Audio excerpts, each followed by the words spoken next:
పరిశుద్ధుడా మహోన్నతమైన పరలోకపు తండ్రి, నీ పరిశుద్ధ నామానికే వందనాలు స్తుతులు స్తోత్రములు దేవా. ఈ దినమంతా కృపాక్షేమంతో నింపి సహాయము దయచేయండి. ఈ 2026 సంవత్సరమునైనా జనవరి నెల నా ప్రభా 2వ తారీఖున తండ్రి సజీవంగా మమ్మల్ని ఎదుగునైనా ఉంచిన ప్రభా మీ నామానికి వేలాది వందనాలు చెల్లించుకుంటూ ఉన్నాం. ప్రభా ఈ దినమంతా మీరు కృపాక్షమంతో నింపి సహాయం దయచేయం ప్రార్థిస్తున్నాం. పగలు మేఘ స్తంభముగా, రాత్రి అగ్ని స్తంభముగా ఇశ్రాయేలు ప్రజలను కాపాడిన దేవుడు నీవే గనుక ఈ దినము కూడా మమ్మల్ని కాపాడుతూ మా పక్షాన ఉండి సహాయం చేయమని ప్రార్థన చేస్తూ ఉన్నాం.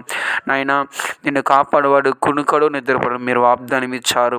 అవును తండ్రి, మమ్మల్ని ఎంతగానో నువ్వు కాపాడుతూ ఉన్నావు, మమ్మల్ని ఎంతగానో సజీవంగా దాస్తూ ఉన్నావు. ప్రభువా ఈ దినమంతా మీరే తోడుగా ఉండి సహాయం చేయమని, తిరిగి మీ నామను మహింపరిచే గొప్ప భాగ్యం మాకు అనుగ్రహింపమని యేసు నామములో అడుగుచున్నాం పరమ తండ్రి. Amen amen. God bless you. వందనాలు.